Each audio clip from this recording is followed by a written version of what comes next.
Robert Selden Garnett. The first general to perish in the Civil War is frequently characterized by its battles, heroes, and pivotal moments. However, what of those who were fated to meet their end before even stepping onto the battlefield? This narrative centers on Robert Selden Garnett, a figure whose destiny was determined not by fortune or valor, but by forces beyond his influence. In June 1861, Brigadier General Robert S. Garnett departed from Richmond under orders to safeguard Confederate interests in northwestern Virginia. Unlike many of his peers, he was not imbued with confidence. Instead, he was gripped by trepidation. "I have been sent to my death," he confided to his colleagues on the eve of his departure, unaware of how prophetic his statement would prove to be. Born into affluence, Garnett ascended through the ranks of the United States Army with distinction, earning commendations for his bravery during the Mexican-American War. He stood alongside renowned figures such as Zachary and Robert E. Lee, yet misfortune seemed to follow him relentlessly. At every juncture, he faced personal tragedies. His wife and only child succumbed to illness.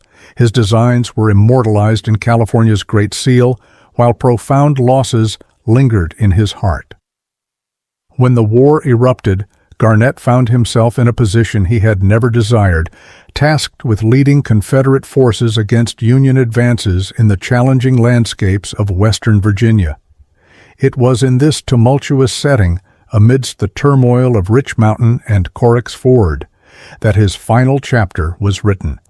On July 13, 1861, Robert Selden Garnett became the first general officer to lose his life in the Civil War, marking a somber milestone that heralded 4 years of extensive conflict.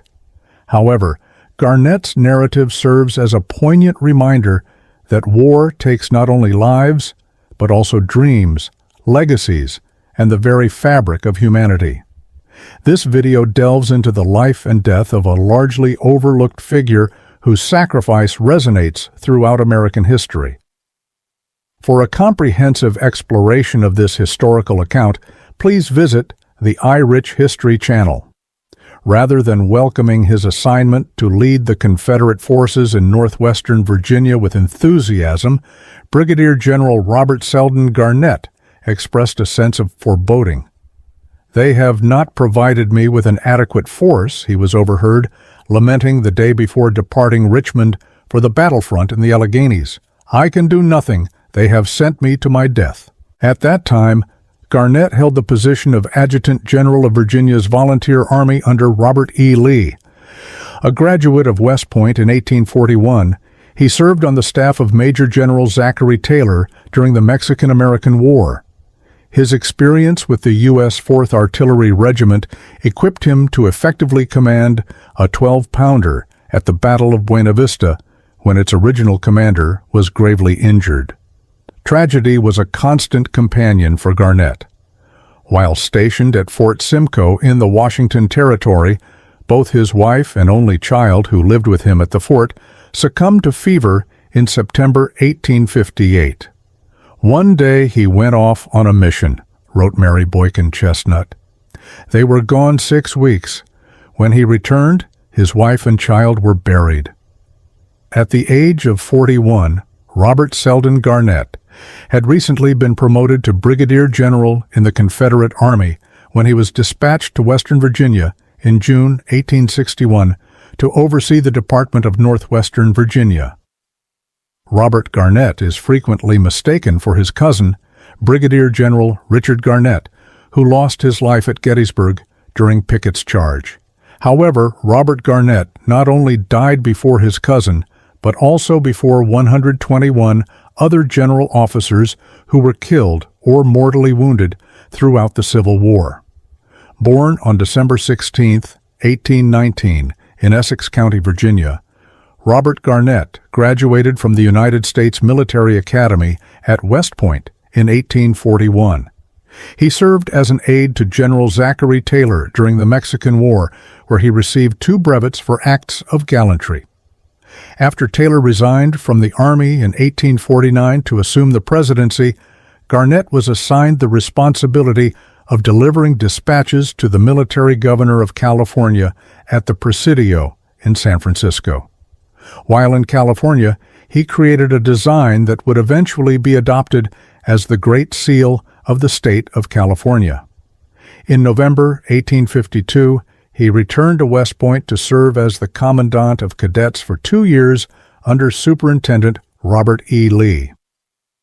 Following Virginia's secession from the Union in 1861, Garnett resigned from the United States Army and was appointed as a colonel in Virginia's Provisional Army. He was later promoted to Brigadier General in the Confederate States Army on June 6, 1861, and assigned to command Confederate forces in western Virginia, where he was responsible for protecting critical rail lines and turnpikes from Federal advances originating in Ohio. Prior to departing for his new command, Garnett expressed his concerns about the likelihood of success in the region, ominously stating, "They have not given me an adequate force. I can do nothing. They have sent me to my death."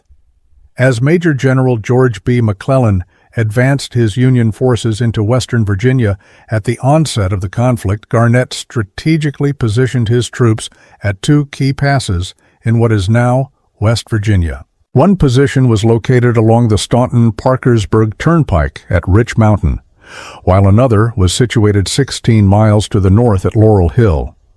On July 11, 1861, Confederate forces at Rich Mountain faced defeat at the hands of a brigade of Federal soldiers commanded by Brigadier General William S. Rosecrans.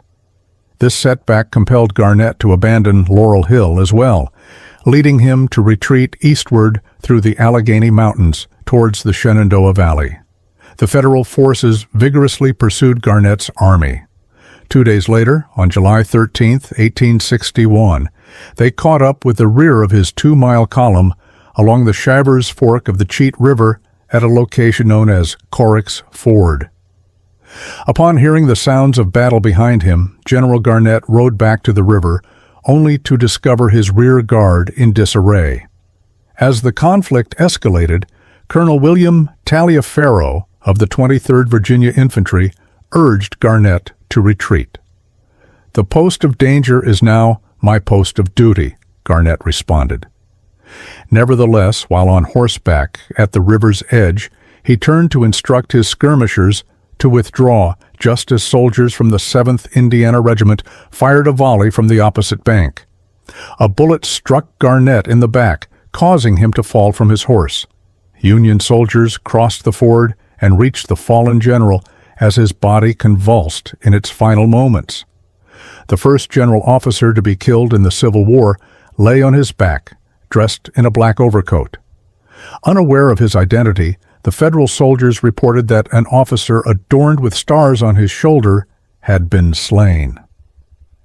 Shortly thereafter, Major John Love, a Union aide, arrived at the scene and recognized the deceased as Robert Garnett, his former West Point classmate.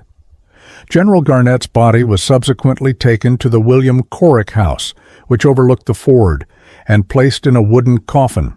His remains were subsequently transferred to family members in Baltimore, Maryland, where he was interred for the duration of the war. In 1865, his body was relocated to Greenwood Cemetery in Brooklyn, New York, where he rests alongside his wife and son, both of whom had sadly passed away before him.